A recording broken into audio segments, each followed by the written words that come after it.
Amén. Por fin ya estamos paso a paso estudiando el libro de los Hechos. Ahora nos toca llevar el capítulo 24, 27 versículos que espero, si hoy Dios quiere completarlos, hacer el estudio sistemático que hace mucha falta a la iglesia en general.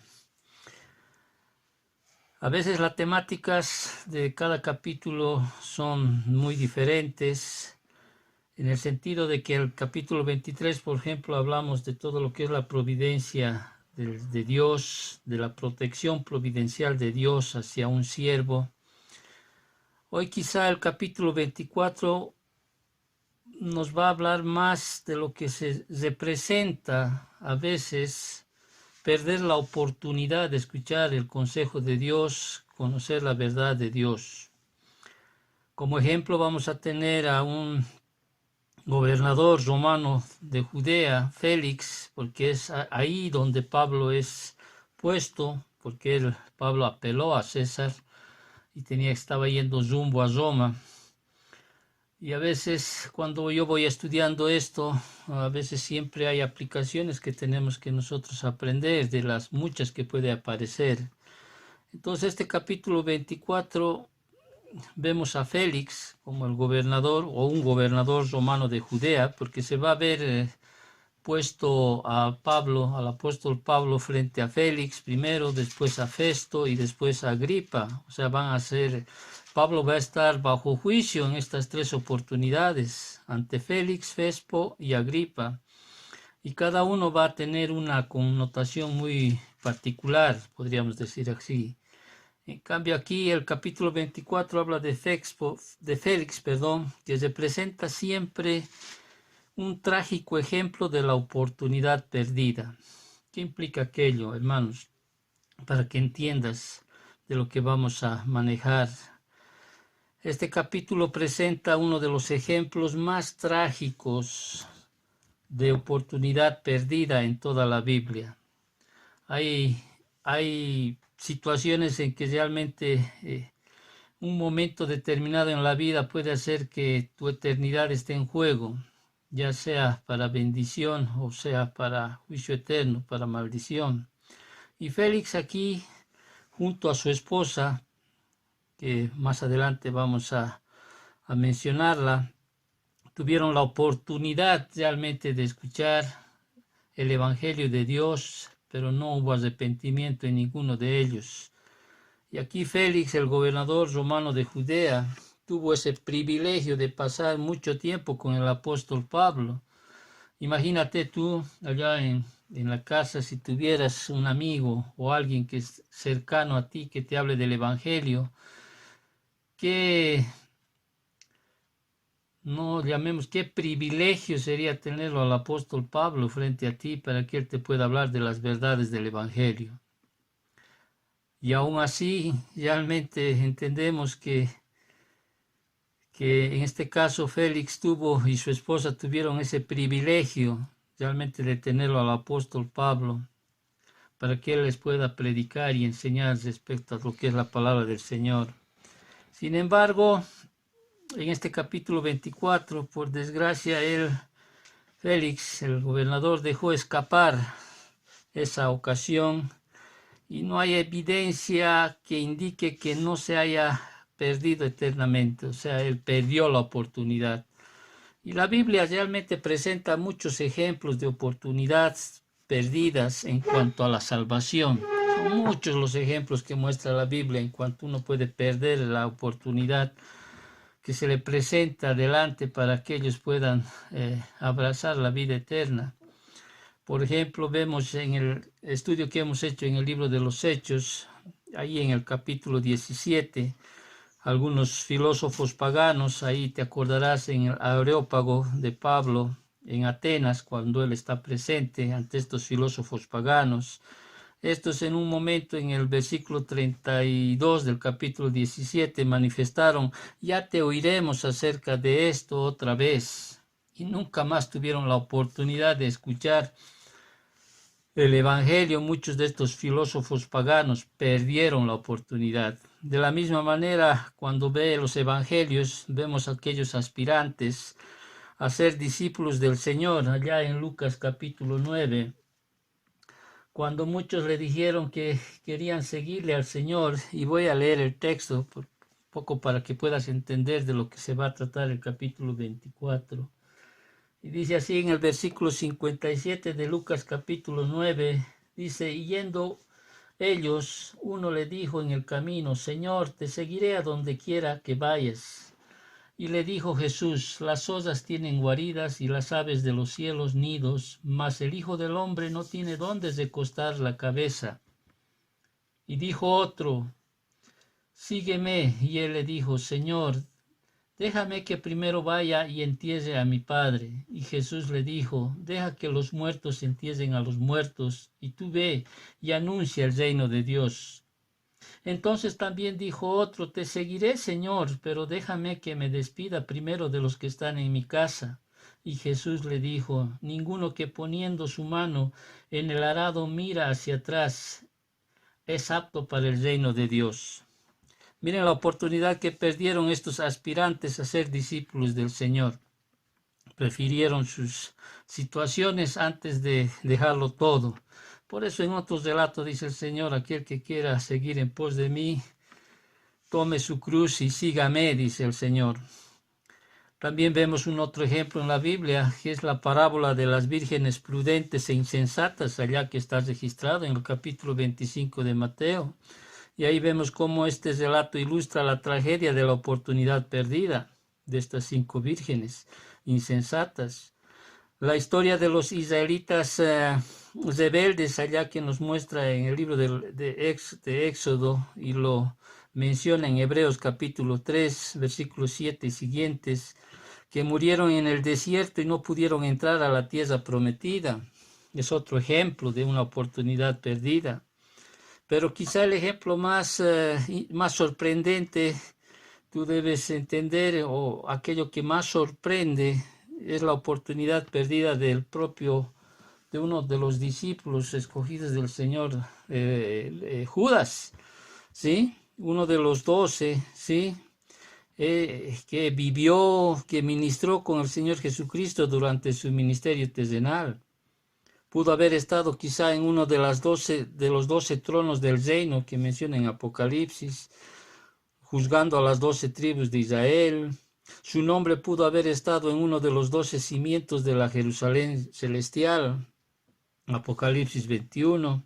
Pudo haber sido uno de los santos más honrados en toda la historia redentora. En lugar de eso, Judas se convirtió en ladrón, hipócrita y traidor. ¿Qué hizo Judas? Despreció la oportunidad. ¿Por qué? ¿Por qué despreció la oportunidad? Uno puede preguntar, por míseras 30 monedas de plata. Y llegó al suicidio y fue condenado al castigo eterno. Una pausa aquí, hermanos. Esto nos debe llevar a nosotros a cuestionarnos o a preguntarnos realmente, ¿por qué despreciamos a veces el consejo de Dios? ¿Por qué no hacemos caso al consejo de Dios? ¿Por qué dejamos pasar la oportunidad de conocer la verdad y aplicarla? Lamentablemente, esto no solo está dirigido a aquellos que no son cristianos, sino a muchos de aquellos que son cristianos, que siguen de alguna manera despreciando o menospreciando lo que escuchan cada domingo cuando nos reunimos, por ejemplo. Desprecian a veces el consejo de Dios y todavía siguen viviendo, siguen pensando como el mundo piensa. En mi trayectoria, por ejemplo, como pastor, he visto a muchas mujeres poniendo como ejemplo simplemente vivir con un narcisista que en la expresión coloquial hablamos, se cree el pupo de Tarzán, como decimos, para que tú entiendas, se cree superioridad. Y a veces las esposas, lamentablemente, no quieren dejar esa situación y menosprecian a veces el tiempo que Dios les pone por delante. No entienden que un narcisista tiene falta de empatía, no le interesa lo que tú sientas, lo que pienses. tienen un sentido de superioridad, por ejemplo, se creen lo superior a todos, usan la manipulación, tienden a aprovecharse de los demás para lograr sus propósitos, tienen una baja tolerancia a las críticas, no la aceptan, tienen una envidia constante estos personajes. Lamentablemente a veces las esposas, y puede ser al revés también, las esposas a veces pierden a veces el consejo de Dios porque siguen buscando migajas, promesas, cambios que nunca realmente van a venir porque están viviendo con un narcisista. Y el narcisista realmente no se va pues limpio, porque tiende siempre a dejar dudas en la otra persona. Por eso vienen las preguntas. ¿Y si exageré? Dice. ¿Y si era yo el problema? ¿Y si nadie me vuelve a amar así? Usan la manipulación emocional.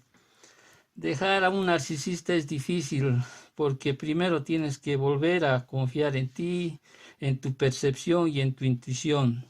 Entonces hay muchos cristianos que realmente pierden esa oportunidad, pierden ese consejo que Dios les da por no aplicarlas y siguen viviendo, perdiendo muchas cosas, el pan de vida, como llamamos, que el Señor nos da vez tras vez que estudiamos su palabra. Lamentablemente eso nos tiene que hacer pensar en que tienes que tú poder poner las cosas en prioridad. Cuando ya las cosas se ven así, uno tiene que tomar fuerza y tiene que determinar el cambio. De lo contrario vas a perder oportunidades como el que está perdiendo aquí este gobernador, ¿sí? Oportunidades que puedan transformar su vida, cambiar su destino. En este caso hablamos de muchos ejemplos que se había manifestado de oportunidades perdidas en cuanto a la salvación. Y ahí, como habíamos hablado del último ejemplo de Judas, nuestro Señor mismo resumió la vida de Judas en estas terribles palabras que están registradas en Mateo capítulo 26, versículo 24. Ay de aquel hombre por quien el Hijo del Hombre es entregado. Bueno le sería a ese hombre no haber nacido. Todos esos van a pagar un día. Y Félix, aquí en el capítulo 24 del libro de los Hechos, fue trágicamente parecido a Judas en el relato que vamos a estudiar en esta mañana. Por ejemplo, Judas vivió con el Señor durante más de 3 años, como había dicho anteriormente. Félix tuvo en su palacio a Pablo durante más de 2 años.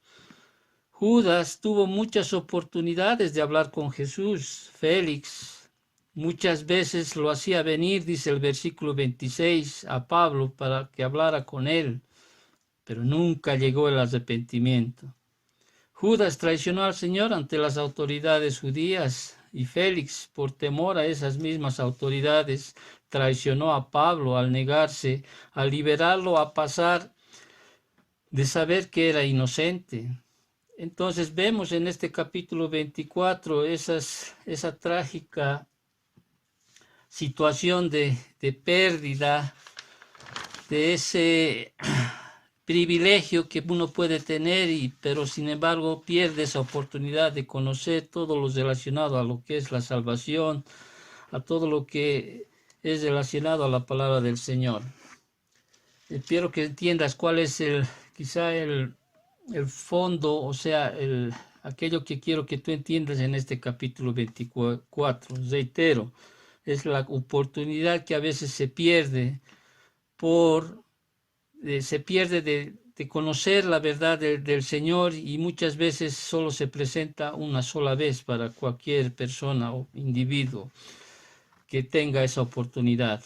Muy bien, entonces en el capítulo 24, sé que tú ya estás con tu Biblia al lado, ¿sí? Ahí vemos el título, por ejemplo, en la Biblia dice Defensa de Pablo ante Félix. Aquí la audiencia de Pablo ante Félix, como cualquier juicio en ese tiempo, consistió en 3 partes. el enjuiciamiento que va del versículo 1 al versículo 9, la defensa que va del versículo 10 al 21 y el veredicto que va del versículo 22 al versículo 27. Dios mediante, me gustaría terminar este capítulo 24. Sin embargo, veremos con el tiempo hasta dónde podemos llegar, porque tampoco es mi intención correr y dejar de lado algunas verdades en cuanto a este relato que vamos a estudiar en esta mañana. Vemos entonces este primer escenario, llamémosle así, el enjuiciamiento, ahí en el versículo 1 del capítulo 24, y ahí en el versículo 1, 5 días después de la llegada de Pablo a Cesarea, dice así: 5 días después, dice, descendió el sumo sacerdote Ananías con algunos de los ancianos y un cierto orador llamado Tértulo, y comparecieron ante el gobernador contra Pablo. Realmente vemos cómo es que estos que odiaban a Pablo querían realmente quitarle la vida a toda costa, preparar el caso, contratar un abogado, viajar más de 100 kilómetros a Cesarea, otros dicen 60, y hacerlo todo en solo 5 días realmente requirió una acción de parte de ellos, rápida. O sea, ellos no perdían el tiempo para hacer maldad, no perdían el tiempo para querer matar a Pablo. Quizás temían que Félix podía de alguna manera liberar a Pablo si no procedían tan rápido al acusarlo. Ananías, como ya habíamos estudiado de este personaje en la anterior clase, ya vimos que fue uno de los sumos sacerdotes más corruptos de la historia de Israel. Y claramente veía a Pablo como una amenaza a su posición o como alguien que se debía eliminar. También habíamos hablado de los ancianos que acompañaron en esta acusación. Quizá eran más saduceos, te acordarás tú, que eran quienes no creían en la resurrección, y que incluso algunos ancianos que eran del lado de los fariseos lo habían defendido, incluso a Pablo. Obviamente quizá había una mezcla, pero pienso desde mi deducción, que había más saduceos que fariseos. Pero estos ancianos ahí en el séquito, o sea, en el grupo de personas, habían varios que eran líderes ahí, claves en el concilio. Ahora, aquí en el versículo 1 menciona a un personaje, Tértulo. ¿Quién era este individuo? ¿No? Quizá entendemos que era como un abogado, un orador, ¿no? Se desconoce realmente que si era romano o un judío griego, pero lo más probable que era un versato conocedor de la ley romana. Por eso es que él es el que interviene en la acusación. Fíjate el versículo 2 cómo interviene Tértulo en la acusación, realmente con algo que a mí me molesta mucho, que es la lisonjería, ¿sí? Cómo es que se dirige aquí ante el gobernador Félix. Versículo 2 dice así: y cuando éste fue llamado, dice, Tértulo comenzó a acusarle diciendo, como debido a ti gozamos de gran paz y muchas cosas son bien gobernadas en el pueblo por tu prudencia, oh excelentísimo Félix. Hasta ahí vemos cómo realmente había una adulación hacia Félix, ¿no? Que estaba forzando la verdad al punto límite, y Félix que de alguna manera se les arreglaba para suprimir algunas bandas de sicarios y terroristas antirromanos ferozmente nacionalistas con métodos brutales. Sí llegó realmente este gobernador si llegó a realizar algunas reformas, por lo menos no se menciona en la historia algunas reformas que este gobernador haya hecho. Más al contrario, su forma de ser, su ineptitud, lo llevó a su salida al cargo de esa posición que tenía, cuando Nerón es el que lo destituye 2 años después de esta audiencia. Claro, obviamente con la ayuda de los judíos, Pero sin embargo aquí vemos a este señor, o sea, este abogado, podríamos llamarlo así, Tértulo, que empieza su declaración inicial con mucha lisonjería, o sea, con muchas palabras aduladoras, ¿no? Pero a pesar de las palabras aduladoras de Tértulo, el pueblo judío no sentía realmente mucha gratitud hacia con Félix. Eso sí lo sabemos, porque más adelante fueron ellos quienes van a ayudar a sacarlo. Luego de 2 años van a sacarlo al gobernador Félix. Entonces, siguiendo el relato, vemos cómo este abogado, le llamaré así más, este orador, ¿sí? Conocedor quizás de la ley romana, por eso lo llevaron a este sujeto, ¿sí? Se toma este caso en la acusación y pues de alguna manera lo formula 3 acusaciones para contra Pablo. Versículo 5, y ahí dice, luego de decirle en el versículo 4, pero por no molestarte más largamente, te ruego que nos oigas brevemente conforme a tu equidad.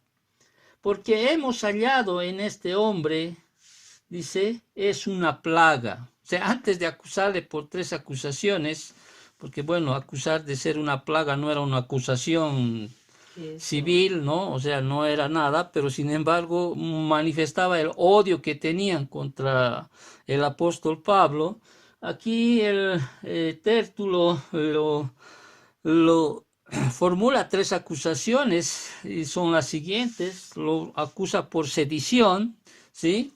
Que es una violación de la ley romana, es algo grave esta acusación por sedición, porque es como una insurrección, una rebelión, y era la más grave que estaba formulando contra Pablo en una corte romana, y eso implicaba un delito contra Roma.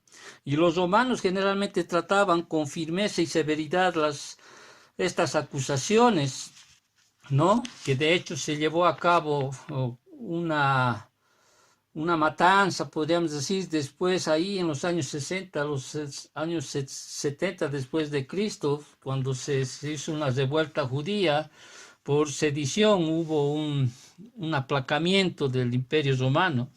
Entonces era una acusación bastante fuerte esta de la acusación por sedición. Ya las otras 2 acusaciones ya eran más teológicas, más religiosas, o sea, esas no eran tan fuertes como esta primera acusación.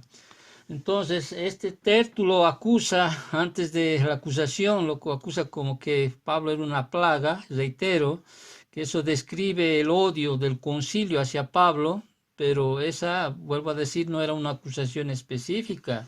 Y Tértulo entonces presenta entonces un alegato después de decir que Pablo era una plaga, y menciona y dice que él era promotor, ahí en el versículo 5, y es promotor, dice, de sediciones entre todos los judíos por todo el mundo y cabecilla de la secta de los nazarenos. Aquí entonces Tértulo presenta este alegato después de decir que era como una plaga, como un promotor de sediciones contra Roma. Y Roma, vuelvo a reiterar, no toleraba a quienes agitaban la disensión pública, y Pablo resultaba ser víctima de los disturbios, no un instigador. Él en ningún momento era un instigador, y Pablo más adelante va a explicar esta situación. Sin embargo, aquí Tértulo hábilmente evitó nombrar algún caso concreto, no nombra, simplemente indica a Pablo que este era un sedicioso, uno que estaba provocando sedición. Pero obviamente más adelante también vamos a ver cómo es que Félix estaba también bien informado acerca del camino, o sea, acerca de los cristianos. Tampoco Félix no era una persona que no conocía. Por eso más adelante, cuando lleguemos al versículo 22, donde dice, entonces Félix, oídas estas cosas, estando bien informado de este camino, les aplazó diciendo, cuando descendiera el tribuno Licias, acabaré de conocer vuestros asuntos. O sea, para que tú puedas entender en este relato, tras la acusación que hace Tértulo contra Pablo por sedición en esta primera acusación, Tértulo tampoco no era uno que no conocía sobre el cristianismo, por eso dice, estaba él bien informado de este camino. Usted sabe el camino como es como un sinónimo del cristianismo. Sí, y obviamente, obviamente Félix, al estar bien informado sobre el camino, pues su evaluación, incluso luego de las cartas de la carta que envió Lisias, ¿te acuerdas? El gobernador estaba consciente de los motivos que había detrás de estas falsas acusaciones del concilio y las centró inadmisibles, podríamos decir así, pero sin embargo vamos a ver también más adelante cómo es que él no cumple la ley, en otras palabras. Pero sin embargo, hasta aquí lo que podemos ver en el versículo 5 es cómo es que en esta acusación hacia Pablo lo acusa de ser sedicioso. Pero también hay una segunda acusación que podemos ver aquí en el versículo 5, porque le dice que según Tértulo, Pablo era un cabecilla de la secta de los nazarenos, o sea, era un cabecilla, o sea, estaba acusando en este caso de sectarismo o de herejía. Y aunque seguramente aquí Tértulo no lo quiso expresar como un cumplido, en ciertas palabras, podríamos decir, en cierto respeto a Pablo en esta situación, podríamos decir que, bueno, sí, realmente Pablo era como, no en las expresiones o en la palabra que dice Tértulo, sino que sí, realmente Pablo era un nazareno, ¿no? O sea, porque este término en ese tiempo era un término burlón para aquellos que seguían a Cristo, o sea, era un término conocido, ¿sí? Por eso es que no exige explicación aquí Félix, el gobernador. No era un término conocido, nazareno era un término conocido, era un término burlón para aquellos seguidores de Jesús, quien era de Nazaret, ¿te acuerdas? Y que lo llamaban el nazareno. Eso vemos en las Escrituras.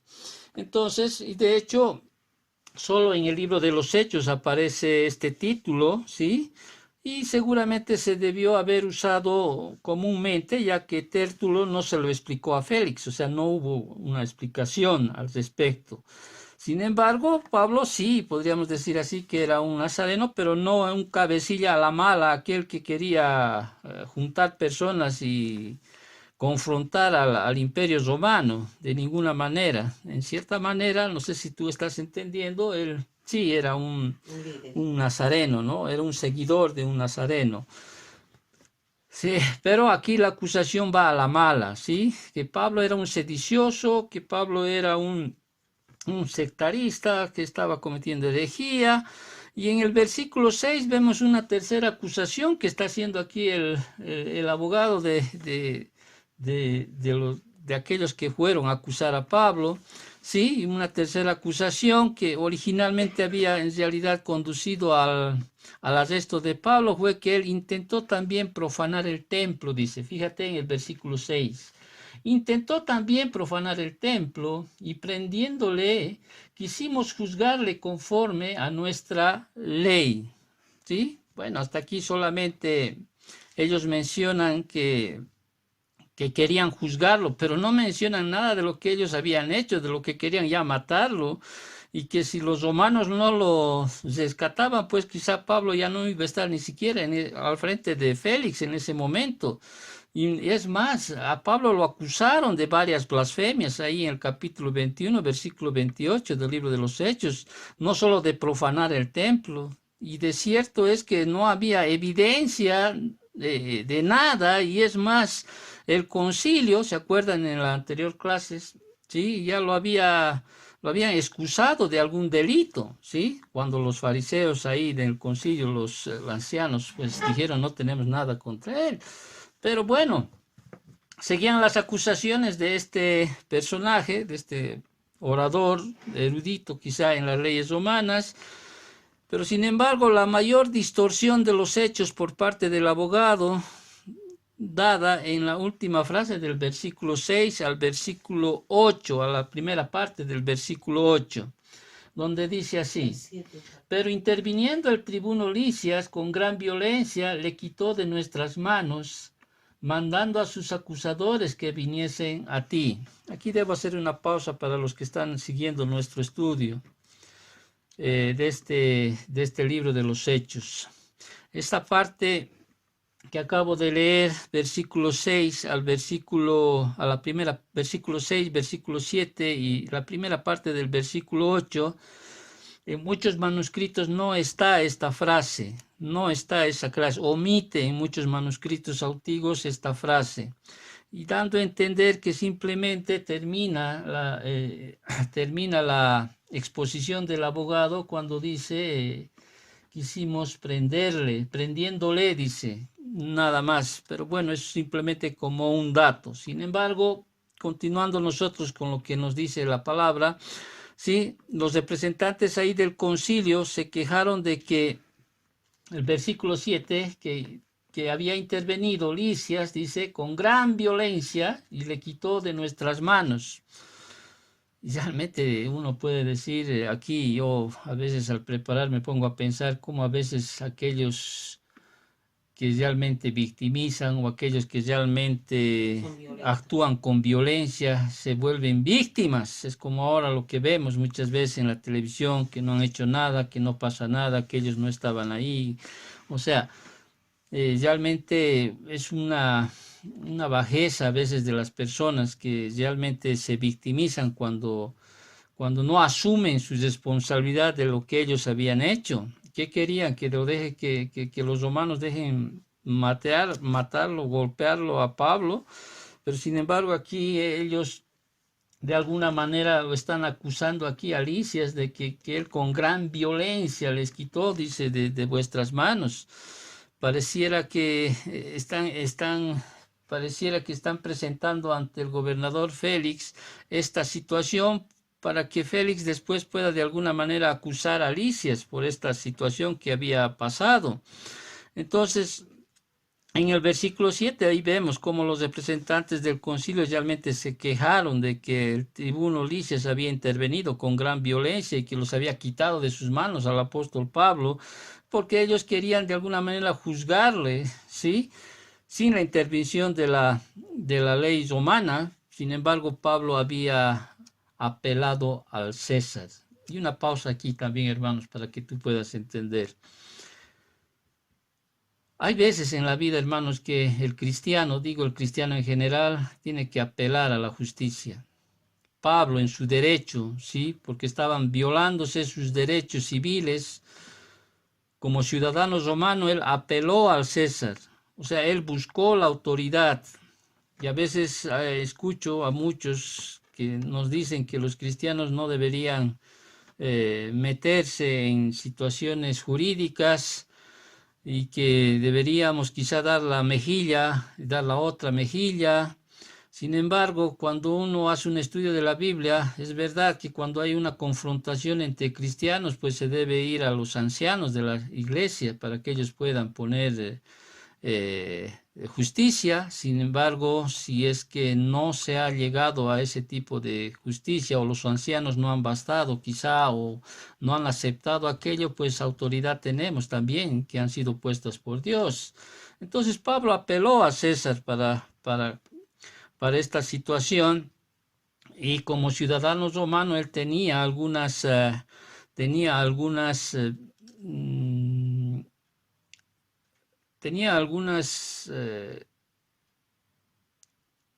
cosas que él tenía a su favor por ser ciudadano romano. Pero bueno, vamos a seguir el estudio, simplemente en una pausa, para que tú puedas entender que hay momentos también que nosotros debemos apelar a la justicia.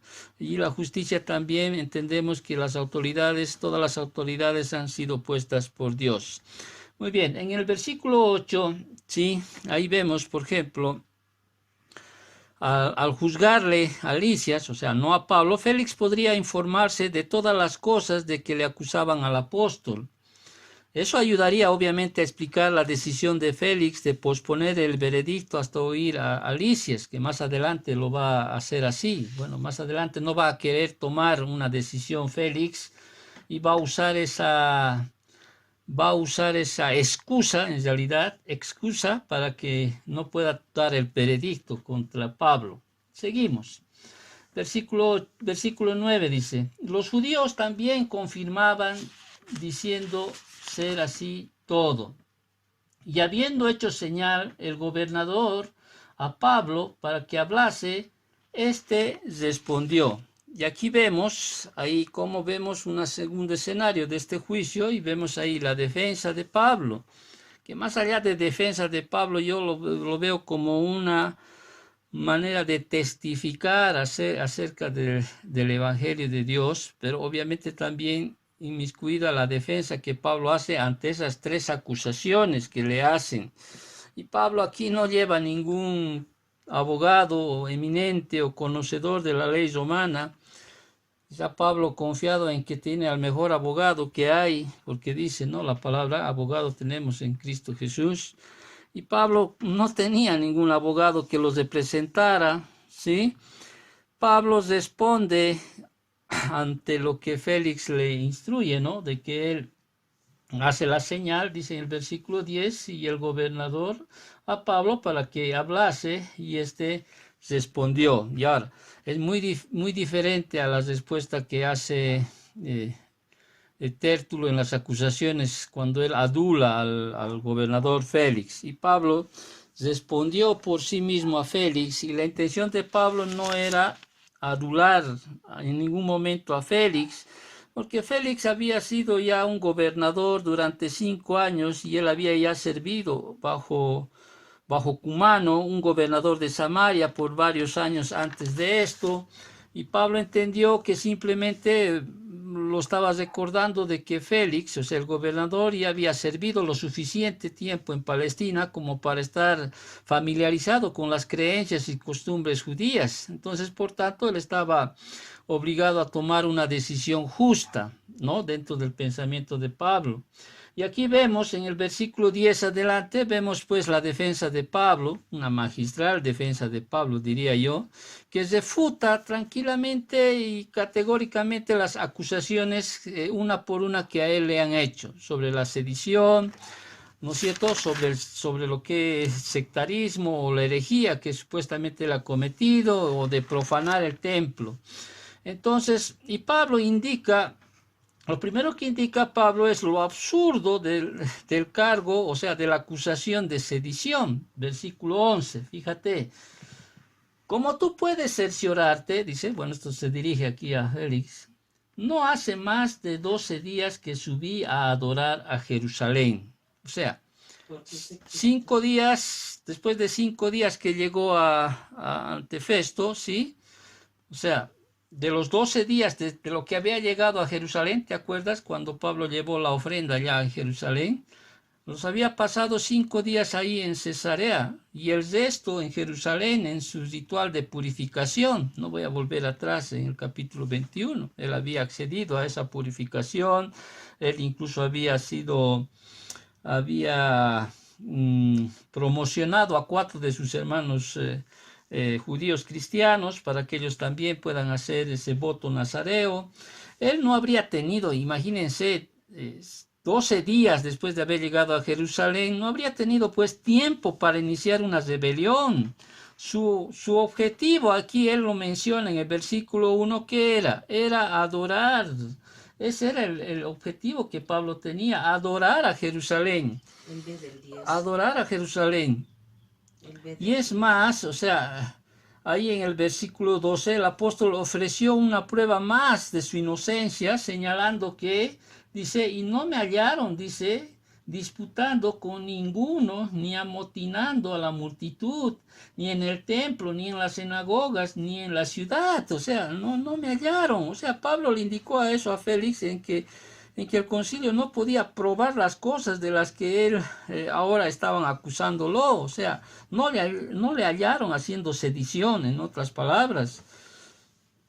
Ahora, esta era la acusación más fuerte, reitero, que se le estaba haciendo a Pablo, porque las otras 2 acusaciones, que después también va a hacer defensa el apóstol Pablo, ya son más de naturaleza religiosa, y estaba quizá fuera de la competencia del gobernador de Félix juzgarlas. Y Félix, obviamente, como también no por nada estaba en esa posición, pues pudo desestimar estos dos cargos porque eran más teológicos, ¿sí? No eran civiles, o sea, no eran cargos civiles. Entonces, pudo hacer aquello. Pero Pablo sigue de alguna manera, él dando defensa, ¿sí? En respuesta, por ejemplo, a la segunda acusación de sectarismo. Lo que Pablo es que él reconoce, como habíamos dicho, reconoce ser un cristiano, pero negó que el cristianismo fuera herejía. Fíjate el versículo 14, ¿sí? Como dije, previo a que Pablo le dice, ni te pueden probar las cosas de que ahora me acusan. Obviamente no le iban a poder probar las cosas de lo que le acusan. Es más, ni siquiera los testigos estaban ahí en este juicio. Pero bueno, dice, de la segunda acusación de sectarismo, Pablo dice, pero esto te confieso, les dice, que según el camino que ellos llaman herejía, así sirvo al Dios de mis padres, creyendo todas las cosas que en la ley y en los profetas están escritos. Entonces, ¿te acuerdas que en el versículo 5 Tértulo se había referido burlonamente a los cristianos como nazareos? Pero Pablo llamó aquí, lo llamó el cristianismo, o sea, lo llamó el camino, ¿sí? Que es sinónimo de cristiano. Y aunque los dirigentes judíos denunciaron al cristianismo como herejía peligrosa, Pablo declaró aquí con firmeza que él sirvo, dice, al Dios de mis padres, ¿sí? Pablo insistió en que ser cristiano no significaba abandonar la adoración al Dios verdadero, sino estar dedicado a él. Y una pausa acá, una pausa de aplicación a ti. ¿Cómo sabes que tú eres cristiano? ¿Cómo puedes manifestar realmente que eres un verdadero cristiano? Que sirves a Dios, o sea, ahí donde Dios te pone, en el lugar que te pone, en el momento que te pone. O sea, una de las evidencias que realmente eres un buen cristiano es que pues le sirves a Dios con lo que Dios te da, con lo que Dios pone por delante de ti. O sea, el servir a Dios es una de las características de ser un verdadero cristiano. En contraste, por ejemplo, con estos saduceos que lo estaban acusando a Pablo, sí, que en realidad ellos ni siquiera creían en las escrituras en su totalidad. Te acordarás que los saduceos solamente creían en el Pentateuco como inspiradas por Dios. Obviamente los fariseos sí creían en todo el Antiguo Testamento. Entonces ellos en realidad eran los verdaderos herejes, ya que ellos no adoraban al Dios verdadero, puesto que incluso rechazaron al mismísimo Dios, al Hijo de Dios. Y eso lo detalla más el apóstol Juan en Juan 5:23. Entonces, Pablo realmente aquí en el versículo 14, está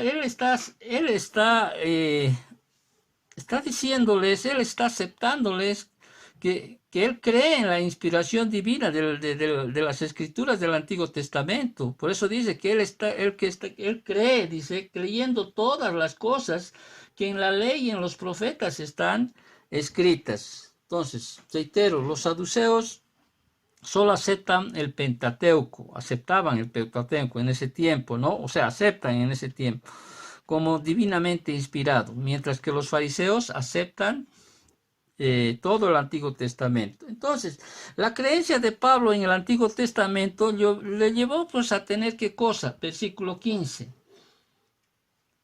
El creer en la palabra. Lo llevó a Pablo a tener, dice, y teniendo esperanza en Dios, dice, la cual ellos también abrigan, de que ha de haber resurrección de los muertos, así de justos como de injustos.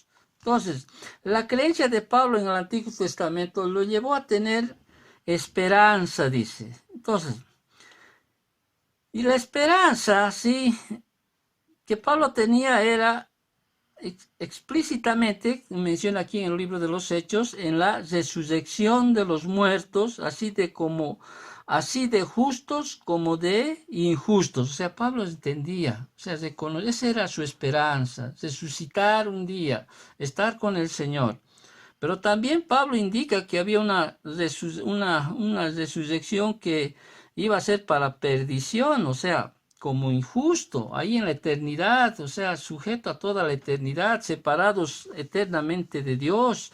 La creencia de Pablo en la resurrección y en el juicio venidero no era una simple ortodoxia sin influencia en su vida, él creía en la resurrección. Caso que los saduceos, como ya habíamos mencionado, ellos no creían en la resurrección. Por eso es que Pablo también les dice ahí en los tiempos cuando Pablo está en la iglesia en los Corintios, ¿sí? Si no hay resurrección, pues vana es nuestra fe. Entonces comamos y bebamos que mañana moriremos, dice, ¿no? Entonces Pablo tenía esa esperanza en la resurrección y como tenía esperanza de que un día iba a resucitar, o sea, ¿no? Así como Cristo resucitó, entonces por eso Pablo decía, y por eso dice, versículo 16, si tú te vas, versículo 16 dice, y por esto procuro tener siempre una conciencia sin ofensa ante Dios y ante los hombres. Entonces, ¿qué dice Pablo aquí? Pablo dice, porque él sabía que un día iba a resucitar, ¿sí? Pablo por eso decía, yo por eso pretendo, procuro, ¿sí? Tener siempre una conciencia sin ofensa a Dios. Una pausa aquí, hermanos, otra pausa. Ya hemos hablado mucho de aquello. Qué lindo es tener una conciencia limpia delante del Señor. Y siempre les he dicho un día a la vez. Si hoy día dice, Señor, hoy quiero tener una conciencia limpia delante de ti, no hay mayor satisfacción de algo que no te acuse. No hay mayor, yo les digo eso, no hay mayor acusación de algo que no te acuse. Lamentablemente todavía luchamos contra esa situación, peleamos con esa situación. Y va a haber días en los cuales el Señor, en su bendita misericordia, pues a través del Espíritu Santo, pues nos va a redarguir, nos va a confrontar, pero no hay mejor que tener una conciencia limpia. Y Pablo aquí dice, yo procuro tener una conciencia, tener siempre una conciencia sin ofensa ante Dios.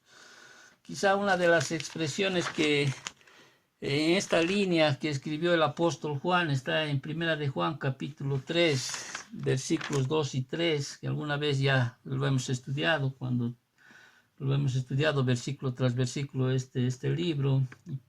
Y el apóstol Juan dice en el versículo 2 del capítulo 3 de Primera de Juan, amados, dice, ahora somos hijos de Dios y aún no se ha manifestado lo que hemos de ser, pero sabemos que cuando Él se manifieste, seremos semejantes a Él, porque le veremos tal como Él es. Y todo aquel que tiene esta esperanza en Él se purifica a sí mismo, así como Él es puro. Tenemos esa esperanza, ¿sí? Tenemos aquella esperanza y debemos nosotros procurar cada día, por eso tener una conciencia, casi como Pablo dice en el versículo 16, tener siempre una conciencia sin ofensa ante Dios.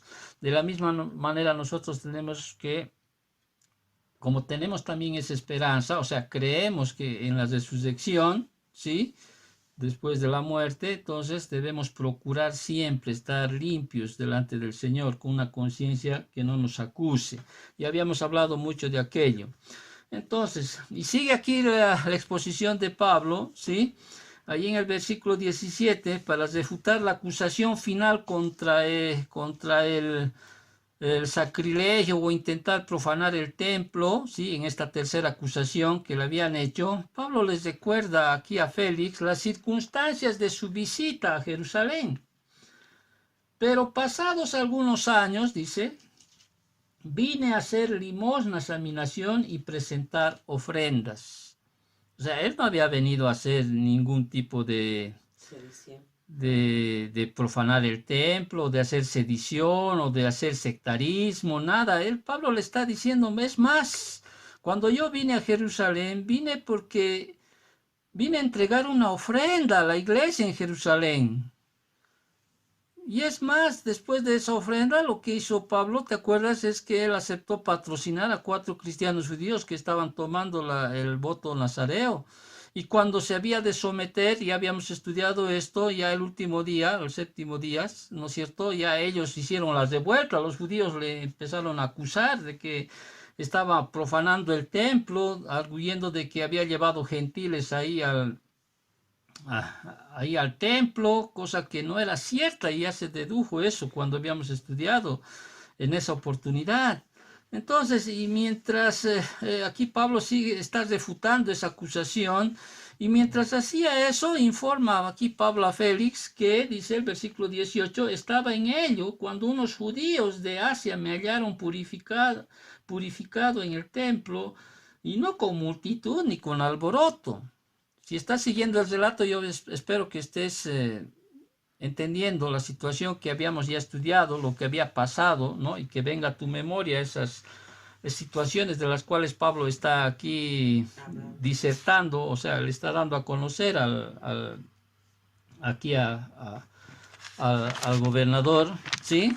A Félix, ¿no? Entonces, la falsa acusación de que Pablo profanó el templo provocó, dice aquí, una revuelta que siguió a continuación, de ahí lo agarraron, etcétera, y todo lo que habíamos ya estudiado. Y Pablo recuerda a Félix ahí en el versículo 19 que esos judíos asiáticos son los que deberían en realidad compadecer ante él. Por eso dice, ellos deberían compadecer ante ti y acusarme si contra mí tienen algo. O sea, aquellos que me acusaron de que yo estaba profanando el templo, ¿sí? Para que puedas entender, ellos deberían estar aquí, les dice, ellos deberían estar acusándome, y no están aquí para acusarme. O sea, este era un aspecto revelador que Pablo estaba dándole aquí a Félix, ¿sí? Porque la ley romana era muy fuerte contra los denunciantes que abandonaban sus acusaciones. Por tanto, el caso del concilio se estaba debilitando, las acusaciones no estaban ahí. O sea, no había quien pueda corroborar que realmente yo estaba cometiendo, o sea, parafraseando, ¿no? Profanar el templo, cometiendo sacrilegio. No están, dice. O sea, y Pablo les dice, yo fui a Jerusalén, parafraseando, llevé una ofrenda a la iglesia. Claro, no está dando muchos detalles aquí, pero nosotros conocemos los detalles, ¿no? Por los cuales Pablo llevó la ofrenda a Jerusalén. Y cuando yo me estaba purificando, o sea, estaba haciendo ese ritual, sí, pues ellos me agarraron y empezaron a acusarme de que yo estaba profanando el templo, y todo sucedió y pasó, y reitero, son apenas 12 días de lo que estoy en Jerusalén, ¿no? Estoy parafraseando para que tú puedas entender. Y el único delito de lo que podían acusar esto era acerca de lo que yo hablé de la resurrección de los muertos. Por eso el versículo 20, ahí si tú ves, ahí insistiendo en su punto, Pablo retó valientemente al concilio y les dice, o digan, estos mismos se hallaron en mí alguna cosa mal hecha. O sea, estás diciendo, ¿no? Ahí está el concilio, los acusadores. Cuando comparecí ante el concilio, a no ser que estando entre ellos, dice, prorrumpí en alta voz acerca de la resurrección de los muertos, soy juzgado hoy por vosotros, dice.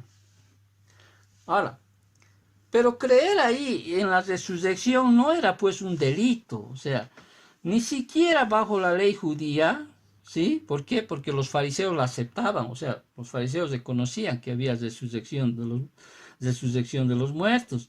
Mucho menos la ley romana podía de alguna manera tomarlo como un delito. Así que Pablo refutó con éxito todos los cargos en su contra, ¿sí? Todos los cargos. El cargo de sedición, pues no tuvieron ninguna prueba. Él no en ningún momento cometió una sedición contra Roma, ¿sí? Y las otras dos acusaciones que, como dije, son más teológicas, más religiosas, o sea, no son civiles, no son ni criminales, y por consiguiente, pues ni siquiera podían pertenecer o estar sujetos a una corte romana. Entonces, Pablo, ven como que es que Pablo hace su defensa, una defensa magistral, no necesitó tener un abogado, un tértulo ahí delante de él para poder defenderse. Y Pablo, sí, lo que hace es pues defenderse de las acusaciones que hizo este abogado, obviamente en contubernio con el concilio.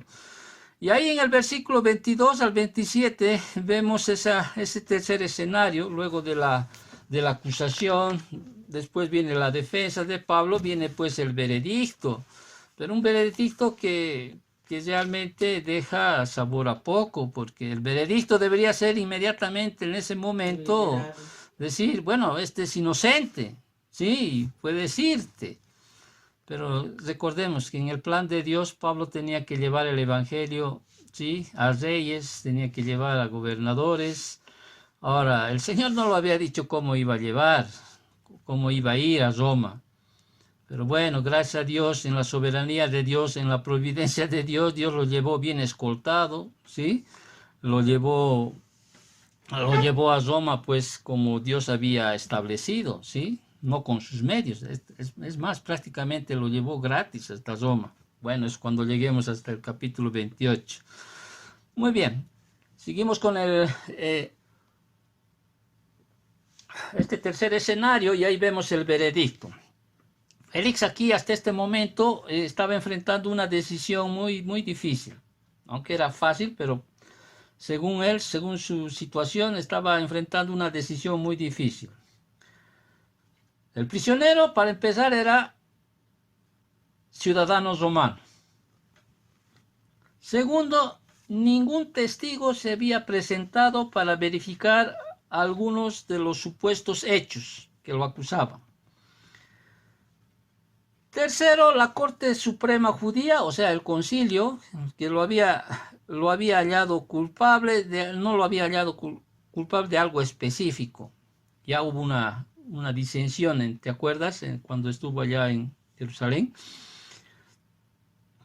Y el mismo Félix había estado, como dice en el versículo 22, vamos a leer, bien informado acerca de este camino, tal vez por parte de su esposa judía que se llamaba Drusila.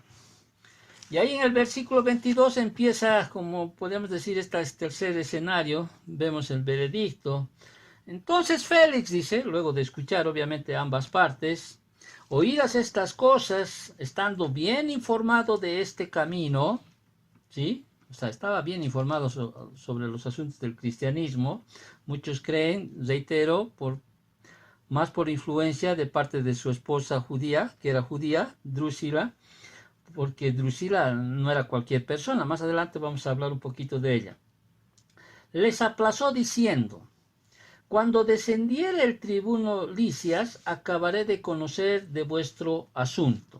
O sea, él sabía que los cristianos no eran revolucionarios políticos y las acusaciones eran infundadas. ¿Por qué? Porque él estaba bien informado acerca de los cristianos.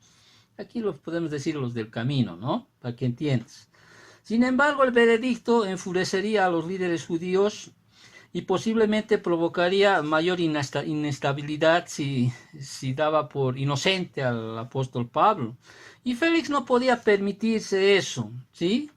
Y que, en otras palabras, quedó como atrapado entre la justicia y la popularidad. Y pudo más la popularidad porque Pablo estuvo con Félix 2 años. Bueno, más adelante lo detallamos. Entonces Félix decidió que su camino más sabio era tomar una decisión, como se hace en la actualidad, aplazar.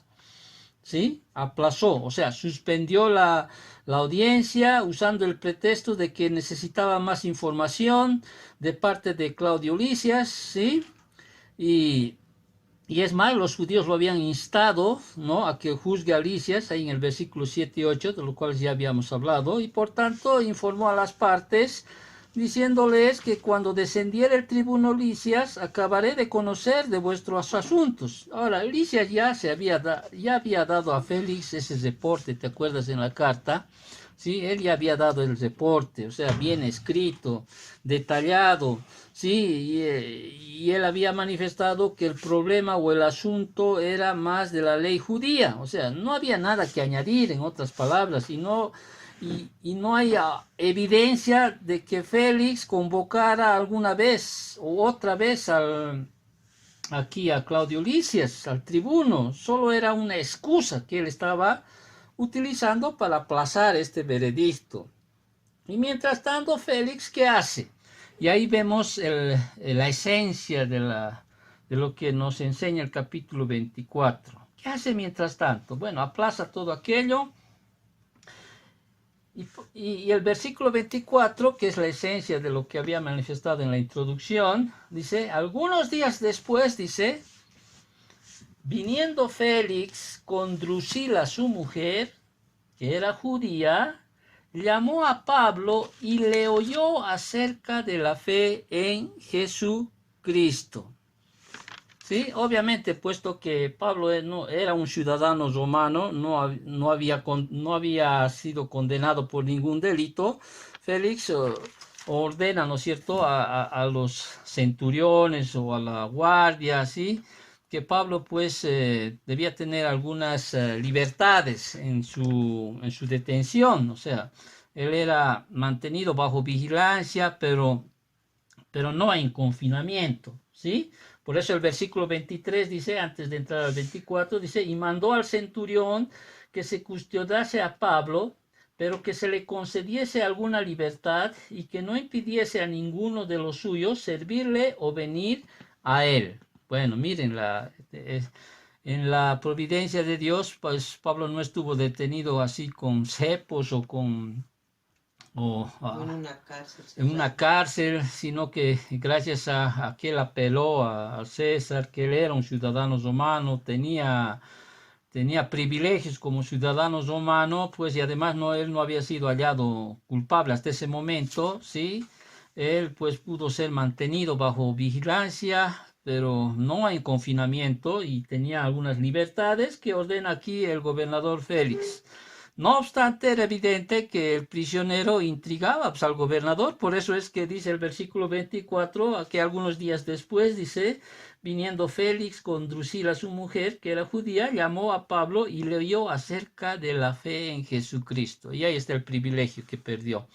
Y ahí está cómo es que él pudo escuchar del mismísimo apóstol Pablo, sí, sobre el Evangelio, o sea, acerca de la fe en Jesucristo, que es en otras palabras, debatió el Evangelio y las creencias cristianas con ellos.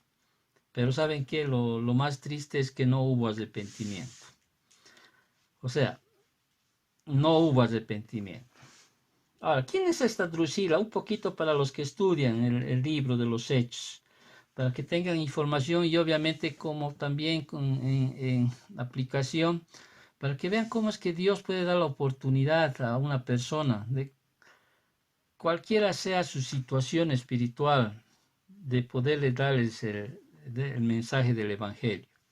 Drusila era la hija menor de Herodes Agripa I. ¿Quién es este hombre? ¿Te acuerdas de Hechos capítulo 12? Herodes, el que mandó a matar a Jacobo, ella era hija menor de Herodes Agripa I. Él era en realidad la tercera esposa de Félix. Y este Félix no era cualquiera también, ¿no? O sea, su primera esposa había sido, por ejemplo, nieta de Antonio y Cleopatra, según los escritos antiguos. Esta Drusila, estando todavía en la adolescencia, o sea, fue entregada en matrimonio al rey de Emesa, ubicada ahí en la provincia de Siria. Impresionada por la reconocida belleza de la mujer, ¿qué hace Félix? Félix planeó, con la ayuda de un mago, chipriota lo llaman, alejarla de su esposo. Y a los 16 años ella se convirtió en su esposa y le dio un hijo, quien, según la historia, murió en una erupción del monte Vesubio, allí por los años 79 después de Cristo. Pero en este pasaje en particular ella aún no tenía ni 20 años de edad. Y según algunos manuscritos que hay, fue que a instancias de Drusila es que Félix hizo llamar a Pablo. Bueno, eso simplemente como comentario.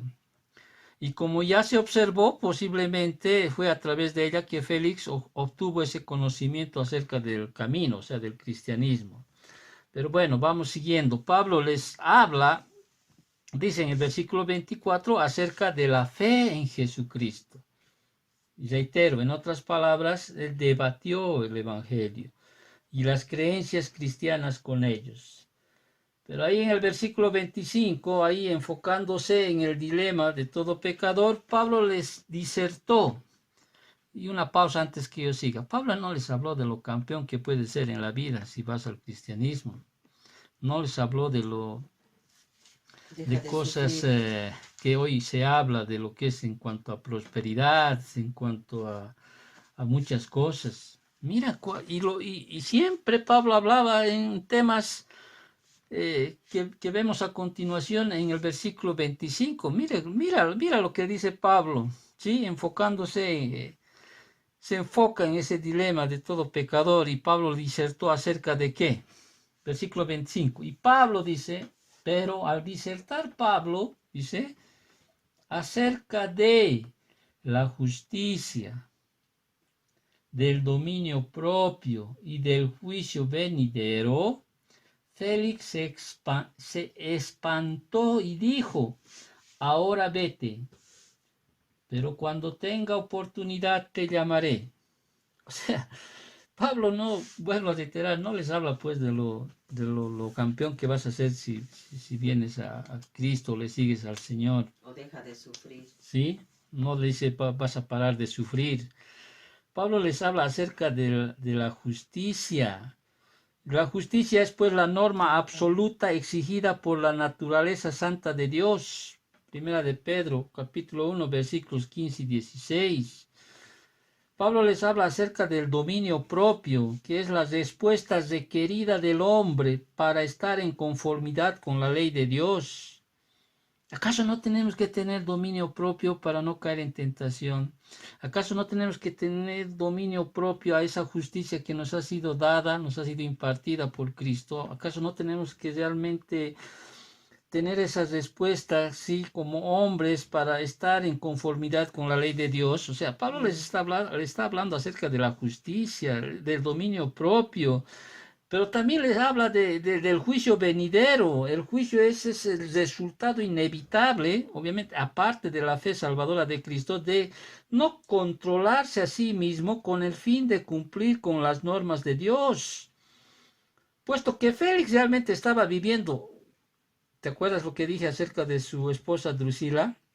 Félix estaba viviendo con una mujer a quien había separado del esposo. Y bueno, yo puedo entender, según los relatos, que tuvo que utilizar magia, ¿cómo se llama? Hechizos, ¿no? Algo así para que la muchacha pues pueda estar separada de su esposo y pueda ser atraído hacia él. Bueno, entiendo eso según nuestro contexto que vivimos. Es comprensible de que él se hubiera pues espantado frente a lo que Pablo les habla sobre acerca de la justicia, ¿sí? Si no tenemos la justicia de Cristo, pues estamos pues perdidos eternamente. Y es la justicia de Cristo que nos libra del juicio venidero, o sea, de caer en la segunda muerte, de estar separados eternamente de Dios. Pero también conlleva que nosotros realmente frente a esa justicia que nos ha sido dada, impartida, pues tenemos que tener pues dominio propio para tratar de caminar o encaminarnos en conformidad a la ley de Dios. De lo contrario, si es que seguimos en la misma situación, vivimos como antes que habíamos sido creyentes o antes que el Señor nos impartiera su justicia, o sea, pues el juicio venidero va a venir, o sea, va a venir. Sí, las consecuencias. Ahora, obviamente, reitero, nosotros somos salvos por gracia, por medio de la fe en Cristo Jesús. Él tomó todas nuestras iniquidades, todos nuestros pecados en la cruz, y nosotros pues los reconocemos a Él como nuestro Señor y Salvador. ¿Sí? Ya después viene la lucha, sí, tratamos siempre de luchar porque entendemos que hay un juicio venidero. Entonces, obviamente, al escuchar el discernimiento, al escuchar lo que Pablo les dice tanto a Félix como a su esposa, pues se espantaron. Yo pienso ambos, ¿no? Sí, puesto que a estos le estaban faltando esas virtudes, ¿no es cierto? Y era inevitable, o sea, al faltarle esas dos virtudes de justicia y de dominio propio, pues era inevitable que el juicio divino iba a venir sobre ellos.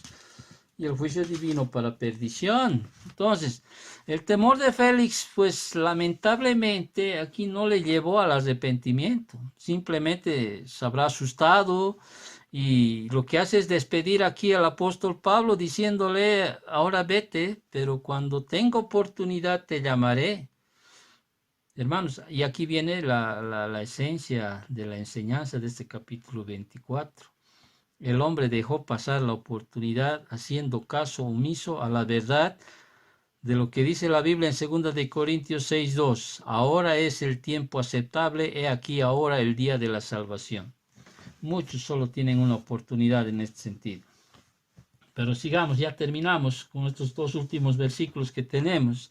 Ahí en el versículo 26, el momento de convicción y oportunidad pasó. ¿Sí? Pasó. ¿Cuánto nos hubiéramos gustado que el versículo 26 dijera, y Félix, sí, se humilló ante Dios, reconoció que era un pecador, sí, y qué sé yo, algunas palabras más, junto a su esposa Drusila, pero solamente dijo, bueno, sí, ya te llamaré, sí, cuando tenga oportunidad te llamaré. Y lamentablemente lo hacía llamar una y otra vez y una y otra vez, pero no para escuchar las verdades espirituales, sino para qué. Obviamente se le había oído hablar de que él había traído una ofrenda, ¿sí? Allá en Jerusalén, ¿sí? Que Félix, ¿no? Aunque en otras oportunidades, al parecer, no estaba ya Drusila, en otras oportunidades, porque dice en el versículo 26 muchas veces, ¿no? ¿Qué hace Félix? Fíjate el 26. Esperaba también con esto que Pablo le diera dinero para que le soltase, pero por lo cual muchas veces lo hacía venir y hablaba con él. Y dígame que Pablo no siempre le hablaba del evangelio, del arrepentimiento. Que estoy seguro que Pablo la vez que venía, obviamente él iba y él estaba esperando quizá algún soborno, sí, que incluso la ley romana prohibía el soborno, pero era una acción común, como se muestra, como es ahora en todos los países del mundo, creo, sí, es una costumbre común que las autoridades, pese que es sancionada en todas las leyes el soborno, pues es común que se pida, ¿no es cierto?, sobornos. Entonces Félix estaba esperando que Pablo intentara sobornarlo a fin de no estar bajo custodia. Claro, supongo que Félix en su mente estaba lo que le había dicho en el versículo 17 sobre lo que él había llevado, había traído ofrendas, ¿no? Seguramente, no sé, seguramente sí, porque si estaba esperando dinero es porque él pensaba que Pablo tendría dinero. Pero ningún soborno llegó alguna vez. Por eso es que termina el versículo 27 y me alegro de haber culminado el capítulo 24, ¿sí? Y fíjate el tiempo que Pablo está con Félix. Pero al cabo de 2 años, dice, recibió Félix por sucesor a Porcio Festo. Y queriendo Félix congraciarse con los judíos, dejó preso a Pablo. 2 años. Tuvo que venir una brutal supresión de un disturbio en Cesarea que enfureció tanto a los judíos que se les arreglaron para quitarlo de cargo a Félix. Según la historia, el emperador Nerón lo llamó a Roma y donde Félix había enfrentado un duro castigo, que si no era su hermano, que se llamaba Palas, que era un hermano muy influyente, que había intercedido por él, quizá él ya hubiera tenido mayores consecuencias. Pero después de ser convocado, Félix desapareció de la historia. No hay más, no se sabe nada más. O sea, y aunque sabía que Pablo era inocente, pues se negó hasta el fin a liberarlo. Imagínense ustedes, 2 años tuvo que estar el apóstol Pablo ahí detenido o mantenido en vigilancia, obviamente no confinado, con algunos privilegios que tenía, ¿sí? Para que esto terminara. Entonces el capítulo 24 termina con el versículo 27 y ahí vemos que Félix perdió la oportunidad más grande de su vida que todos a veces debemos meditar. Y por eso Félix se presenta ese trágico ejemplo de oportunidad perdida. Y me termino leyendo Hebreos capítulo 10, versículo 26 y 27.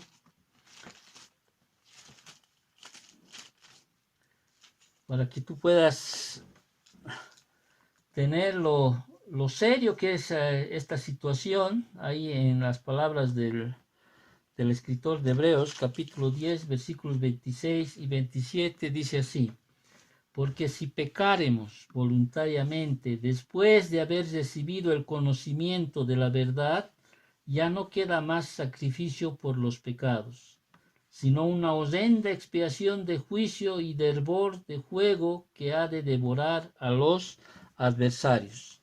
Todo aquel que es tentado igual que Félix a posponer una decisión acerca de Jesucristo, haría bien en prestar atención a la leccionadora advertencia de Hebreos capítulo 3, versículo 7, 8a, donde dice: por lo cual dice el Espíritu Santo, si oyeres hoy su voz, no endurezcáis vuestros corazones. Hoy es el día de la salvación, dice la palabra. Hoy es el día de tomar el consejo de Dios, hermanos. Reitero y termino con esto antes de hacer la oración final. No menosprecies la palabra. No ignores la palabra por cualquier otro asunto vano que no te trae crecimiento espiritual. Aprende a tomar decisiones de quitar aquellas cosas que te quitan, ¿sí?, esa verdad que Dios te puede estar dando y que te pueden ayudar en el crecimiento espiritual.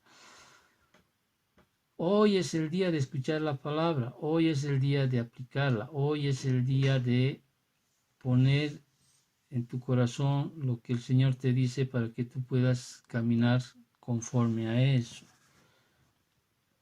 Entonces, hay muchos que creyentes, cristianos, que realmente cambian, ¿sí?, las verdades de la palabra por palabras lisonjeras, emocionales. Hay muchos que, por ejemplo, prefieren prédicas, enseñanzas bien suaves, sutiles, emocionales, sentimentales, a ser confrontados realmente con lo que dice la palabra.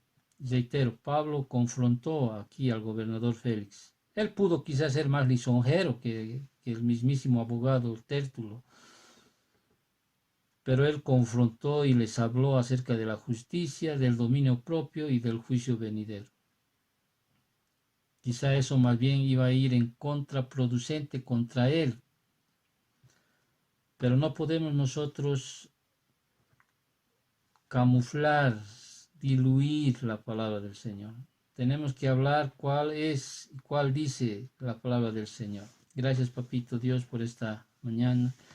Te agradecemos, Señor, porque hoy estamos, porque un día, Señor, hemos decidido creer en tu palabra, escuchar tu palabra, seguir, Señor, conforme a tu palabra, bendito Dios. Papito Dios, te agradecemos porque un día no hemos desechado esa palabra y hoy podemos decirte gracias, Papito, porque has puesto el querer como el hacer y poder seguir escuchando tu palabra.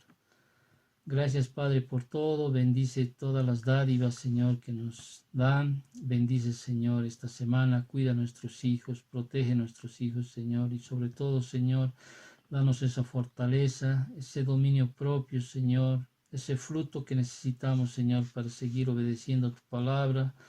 Y tratar siempre, procurar siempre cada día de tener una conciencia limpia, una conciencia que nos da paz, tranquilidad, que no nos acuse, Señor, y si lo haces, Señor, pues que tengamos esa fortaleza, Señor, de cambiar esa situación, Papito. Te agradecemos, cuida a mis hermanos que están en el trabajo, en sus hogares, y te agradecemos por todo en nombre de Cristo Jesús. Amén.